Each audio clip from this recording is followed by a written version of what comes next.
সকলোকে আৰু আমি আজি আহিছোঁ এইফালে GMCৰ এইফালে এটা কাম আছে কামটো মানে কি কামটো হৈছে মানে হেৰি মই মানে অসমীয়া গহনাৰ মানে আসামী জুৱেলাৰী এটা অলপকৈ সৰুকৈ অলপমান কাম কৰোঁ আৰু কোনোবাই যদি লয় আৰু ল'ব পাৰে তাৰে কাৰণে মানে এজনে মানে এটা কাষ্টমাৰে মানে অৰ্ডাৰ এটা দিছিল এইটো মানে আহিছে মানে এই বস্তুটো কোৰিয়াৰ কৰি পঠোৱা যায় কিন্তু যোনে ল'ব আৰু তেওঁক মানে কোৰিয়াৰ কৰি নালাগে তেওঁৰ বোলে এড্ৰেছটো নাজানে সেইকাৰণে মানে এইখিনি মই নিজে ল'ব আহিব লগা হ'ল আৰু আমি দুয়ো আহিছোঁ যোনে ল'ব মানে তেওঁক কোৰিয়াৰ কৰি নালাগে তেওঁ মানে এড্ৰেছটো নতুনকৈ শিফ্ট হৈ আছে তাৰ এড্ৰেছটো ভালকৈ নাজানে কনফিউজ আছে গতিকে তেওঁ বোলে হাতে লাগিব হেণ্ড টু হেণ্ড লাগে গতিকে বস্তুখিনি আহি পাইছে মই ল'লোঁ এইটো GMCত মানে ইয়াতে আহিছে মানুহজন তাৰ পৰাই ল'লোঁ আৰু আমি দুটাই আহিছোঁ বস্তুখিনি লওঁ আৰু আপোনালোকক দেখাম সেইটো বস্তুটো আনবক্সিং কৰি কেনেকুৱা আৰু কেনেকুৱা হয় বস্তুটো আৰু এটা কথা যদি আপোনালোককো যদি এনেকুৱা অসমীয়া গহনা মানে বনাব বিচাৰে তেনেহ'লে আপোনালোকে কণ্টেক্ট কৰিব পাৰে মই বনাওঁ সৰু সুৰাকৈ হেৰি মোৰ ডিজাইনো আছে কেনেকুৱা লাগে কাক কি লাগে মানে আৰু যদি মোৰ ডিজাইন নাথাকিলে কাৰোবাৰ যদি কিবা বেলেগ ডিজাইনৰো ভাল লাগে তেনেহ'লে সেইটো ডিজাইনটো দিলে সেইমতেও বনোৱা যায় সেনেকুৱাও বনাই দিয়া যায় আৰু আজি কাষ্টমাৰটো দিছে গতিকে বস্তুখিনি আহি পেলাই মই এতিয়া আনবক্সিং কৰিম কেনেকৈ কি বনাই দিছে ভালেই হৈছে নে কি হৈছে আপোনালোককো দেখাম চাব আপোনালোকে আহি পাইছে মই দেখাই দি আছোঁ ৰ'ব এইটো আহি পাইছে এইয়া দেখিছেনে ধুনীয়াকৈ পেকিং কৰি দি আছে ভাঙা চিঙাৰ কোনো সমস্যাই নাথাকে মই এতিয়া আনবক্সিং কৰিম ৰ'ব অসমীয়া গহনা এনেকুৱা মই বহুত আগতে বনাইছোঁ বাৰু আগতে বনোৱা জনে লৈছে এইটো বাৰু আনবক্সিং কৰা যোৱা নাই এইটো ভিডিঅ'টো মানে এইকাৰণেই বনাইছোঁ মই মানে কিনো অৰ্ডাৰ কৰিছোঁ বা কাষ্টমাৰে কি অৰ্ডাৰ কৰিছে মইনো কি বনাই দিছোঁ এইটোৰ কাৰণে ভিডিঅ'টো বনাইছোঁ কেনেকুৱা হৈছে এইটো আহি পাইছে আনবক্সিং কৰিম আৰু ধুনীয়াকৈ প্লাষ্টিক লগোৱাই দিছে আৰু ইয়া দেখিছেনে ভিতৰত মানে আছে আৰু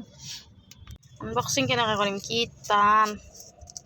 পুৰা একদম লগাই দিছোঁ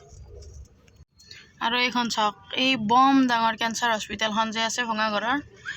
আহিছোঁ যিহেতু দেখাই দিছোঁ একদম কি ডাঙৰ বাপৰে সেই ইয়াৰ পৰা এইগালে কি আছে একদম দাম পুৰা আহিছে দে ষ্টেট কেঞ্চাৰ ইনষ্টিটিউট গুৱাহাটী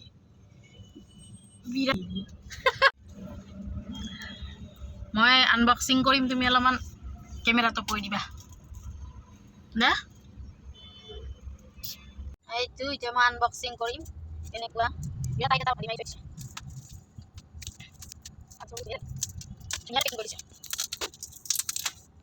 এইটো মানে বনাইছোঁ আমি বৰপেটাততো অসমীয়া গহনাৰ কাৰণে বিখ্যাত বুলি চবেই জানে বৰপেটা আৰু নগাঁও আৰু আমি বনাইছোঁ বৰপেটাত মোৰ চব অসমীয়া গহনা চব মানে বৰপেটাতে বনোৱা আমাৰ বিয়া চিয়া হ'লে আৰু চব আমি বৰপেটাৰ পৰাই লৈছোঁ যিমান অসমীয়া গহনা লৈছোঁ ময়ো যিমান লওঁ আৰু চব অসমীয়া গহনা বৰপেটাৰ পৰাই লওঁ বাপৰে বিৰাট নাই কেঁচি নাই নেকি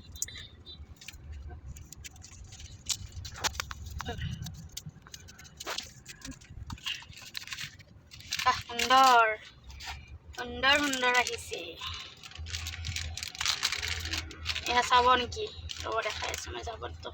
অলপ চাইড কৰি দিওঁ জাবৰ তাতে থৈ দিছোঁ বাচন পিছত থৈ দিম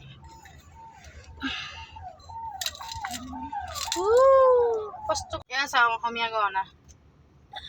এইয়া দেখিছেনে এইয়া কিমান ধুনীয়া কলাত দিছোঁ চাওক এয়া চাওক কিমান ধুনীয়া লাগিব চাওক ধুনীয়াকৈ এনেকৈ পাথৰেদি কৰা আছে চামক দেচোন এয়া চাওক কিমান ধুনীয়া অসমীয়া গহনাটো মানে কেমেৰাত অলপ বেলেগ লাগি আছে আৰু এইটো হৈছে কাণৰ এই দুটা কিমান ধুনীয়া চাওক ৱাও আৰু এইটো চাওকচোন এইটো মানে এইটো বেছি ধুনীয়া লাগিছে এনেকুৱা কি ধুনীয়া চাওক কিমান ধুনীয়া অসমীয়া গহনাটো মানে দেখিলেই কিবা এটা ভাল লাগি যায় এয়া দেখিছেনে মানে মই এটা এনেকুৱা অসমীয়া গহনা বনাইছিলোঁ মোৰ ভণ্টিৰ বিয়াত বনাওঁতে মানে এনেকুৱা অসমীয়া গহনা এটা বনাইছিলোঁ মানে মোৰ ভণ্টিৰ বিয়া তাৰপিছত মই সৰস্বতী পূজাত পিন্ধিলোঁ আৰু পিন্ধোতে মোৰ মানে লগৰজনীৰ মানে বিৰাট ভাল লাগিলে আৰু তাই ইমান ধুনীয়া লাগিছে আপোনাৰ এইটো ময়ো এনেকুৱা এটা বনাম বুলি কৈ পেলাই তাই মানে এতিয়া মানে ইয়াৰ পৰা গুৱাহাটীৰ পৰা তাই যাব আৰু মোৰ ফ্ৰেণ্ডজনী লগৰজনী তাই মানে কৈছে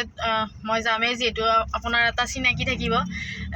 মই সেইকাৰণে এইটো দেখিলে মই আপোনাক মনত পৰিব সেইকাৰণে মই এইটো বনাওঁ তাই এইটো বনাইছে আৰু এইটো এইয়া দেখিছেনে কিমান ধুনীয়া লাগিছে এইটো আৰু আপোনালোককো যদি এনেকুৱা লাগে তেনেহ'লে আপোনালোকে কমেণ্ট কৰিব যদি ভাল লাগিছে এই গহনাটো কমেণ্ট কৰিব মই বনাব ৰেডি আছোঁ পূৰা একদম আৰু এই জুৱেলাৰীটো